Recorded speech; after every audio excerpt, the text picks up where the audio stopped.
Transformation doesn't come because you show up here for an hour and 20 minutes. You'll be transformed by the renewing of your mind. But this word renewing is the same word as renovating. How many of you know you can't renovate a house in an hour and 15 minutes? If you're going to renovate a house, you got to kick some walls down. You got to pull some tiles up. You got to get into the mess of it. And that's what we got to do in our brain.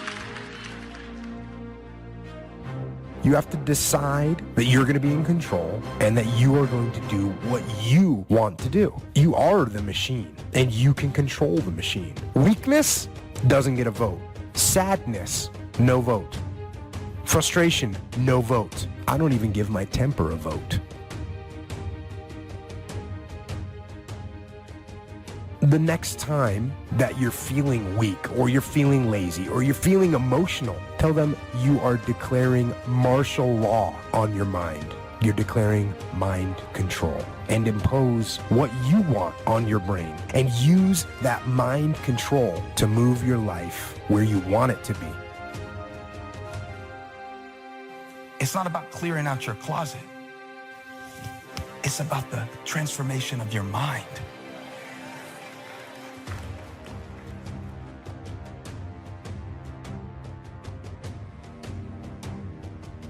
Do not be conformed to this world, but be transformed by the renewing of your minds.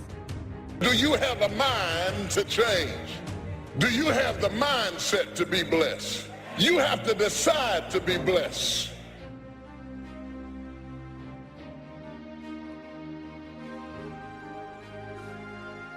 A whole set of circumstances can bend you over. What your daddy did to you, what your mama didn't do for you, can bend you over and keep you an emotional cripple for a long time. There's some people here who are still spinning from things that's happened years ago, and you can't shake it. It's got you crippled and you can't straighten up. Every time you straighten up, you can only go so far. Because it's not only a problem of health, it's a problem of habit. You're used to being bent over. Because you can be bent over so long, you don't even know how to straighten up. And things aren't straightening out. They aren't getting better. You remain crippled in your situation.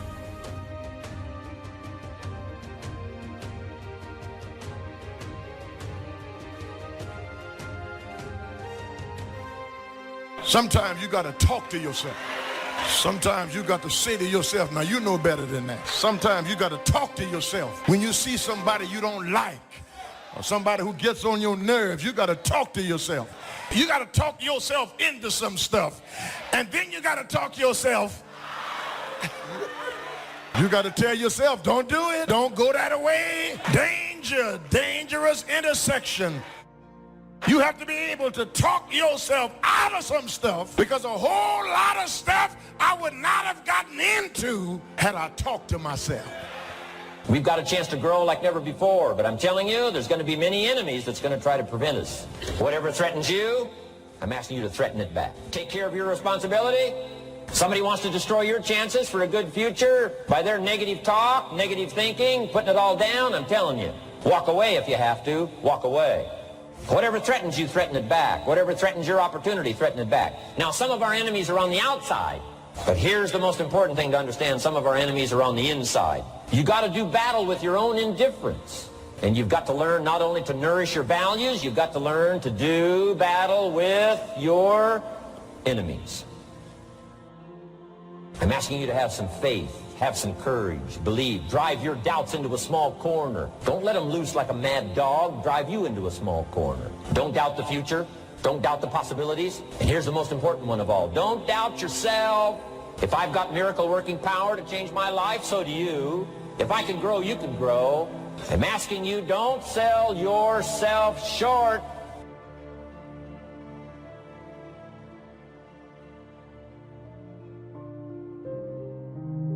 Even if you are 40 or 50 or 60 or 70, doesn't matter. You're in the game now, and that's what counts. And all those quote-unquote wasted years, they weren't wasted, because you learned.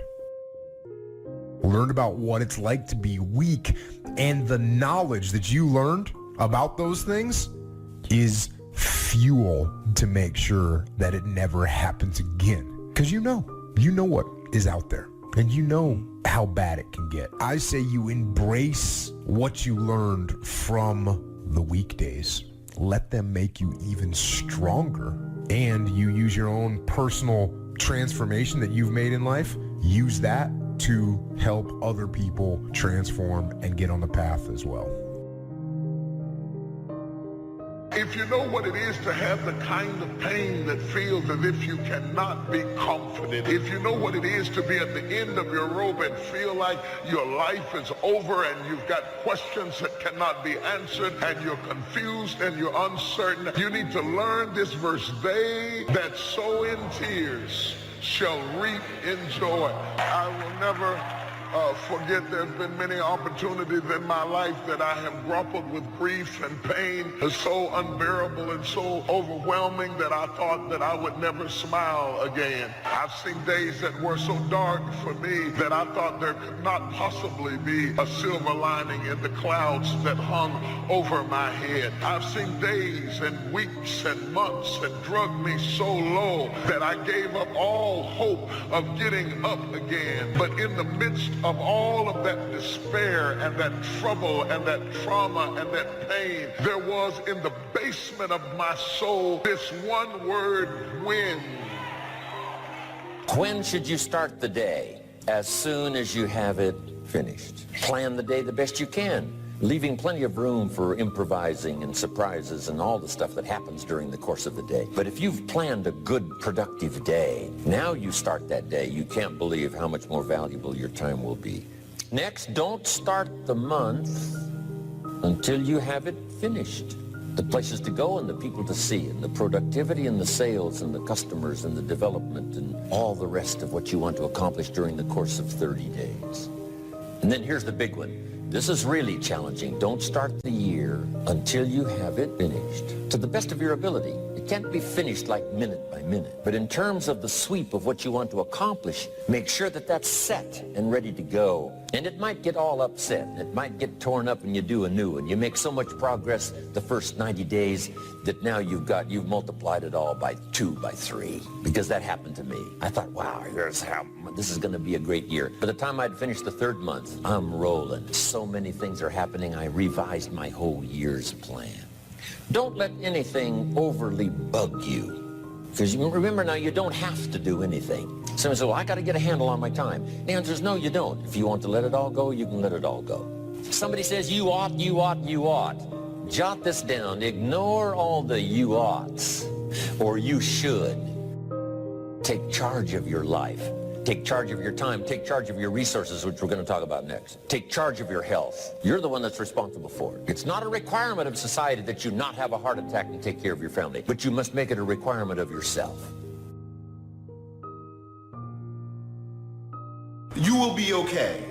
Nothing has been wasted. Like I say, successful people don't make the right decisions, they make their decisions right. And you have an opportunity right now to make things right inside and out. When you say you're depressed, you've got to understand that depression is the opposite of expression. So what you're literally doing is stuffing down and depressing something that wants to come up and rise out. I wouldn't be surprised if you had like jaw, ear, or neck pain having to do with expressing yourself, speaking your truth.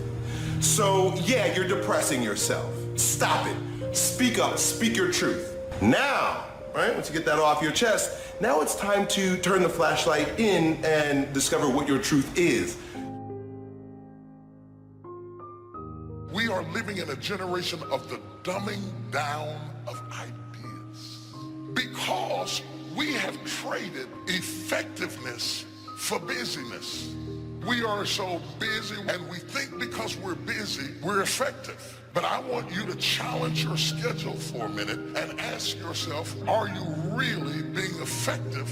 Or is your life cluttered with all kinds of stuff that demands you and drains you and stops you from being your highest and best self? And are you substituting busyness and all the chaos that goes along with busyness from being effective? It's easy to get faked out by being busy.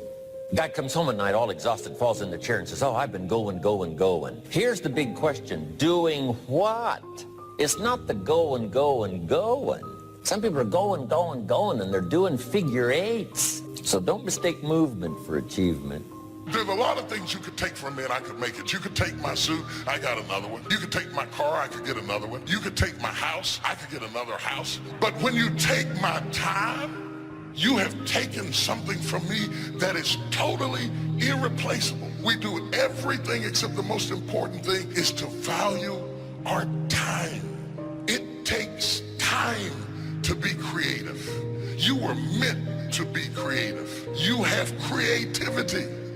If you had time, you would be creative. Better have a valued goal, because otherwise you can't get any positive motivation working out. And so the more valuable the goal, in principle, the more the microprocesses associated with that goal start to take on a positive charge. Well, you get up in the morning and you're excited about the day. You're ready to go. What you do is you specify your long-term ideal. You do that in some sense as a unique individual. You want to specify goals that make you say, if that could happen as a consequence of my efforts, it would clearly be worthwhile. The question always is, why do something? Because doing nothing is easy. You just sit there and you don't do anything. That's real easy. And then the next question might be, well, where should you look for worthwhile things? And one would be, well, you could consult your own temperament. So you do a structural analysis of the subcomponents of human existence. And you need a family, you need friends. Like, you don't need to have all these things, but you better have most of them. Family, friends, career, educational goals, attention to your mental and physical health, etc. You know, that's what life is about. And if you don't have any of those things, well, then all you've got left is misery and suffering. So that's a bad deal for you. Don't mistake courtesy for consent. If somebody's pleasant and they nod, you say, oh, they're going to buy. No, they're courteous. You can't mistake courtesy for consent. Now, here's a big one, concentration. I had to learn this. All those years ago, I'm in the shower trying to compose a letter. Found it turns out to be a strange letter. So here's what I learned to do. Save the work till you get to the office. Save the work till you get to the work. Don't try to get to the office on the way to work. On the way to work, enjoy the way. In the shower, enjoy the shower. Then go to work when you get to work. Concentration. Learn to say no. I'm telling you, in such a social society we have now, it's so easy to try to be a nice person, saying yes, yes, yes to everything. Find yourself overloaded. Now you got to call and make the, well, gosh, you know, all the time it takes to back out of something that you said yes to too quickly. Here's what might be better. I don't think so, but if that changes, I'll call you. Little things you can use not to overcommit yourself. But once you set up that goal structure, let's say, and that's really who it is that you're trying to be, you aim at that. And then you use everything you learn as a means of building that person that you want to be. And I really mean want to be. I don't mean should be, even those things are going to overlap. That's fine, except you'll fail all the time then. You just won't know it until you've failed so badly that you're done. And that can easily happen by the time you're 40. I would recommend that you don't let that happen. Okay, so once you get your goal structure set up, you think, okay, if I could have this life, looks like that might be worth living. Anxiety provoking and threatening, and there's going to be some suffering and loss involved and all of that. The goal is to have a vision for your life such that, all things considered, that justifies your effort. Then you turn down to the micro routines. It's like, okay, well, this is what I'm aiming for. How does that instantiate itself day to day, week to week, month to month? And that's where something like a schedule can be unbelievably useful. It's like, make a damn schedule and stick to it. It's not a bloody prison. Set the damn schedule up so that you have the day you want. That's the trick. It's like, okay, I've got tomorrow. If I was going to set it up so it was the best possible day I could have, what would it look like?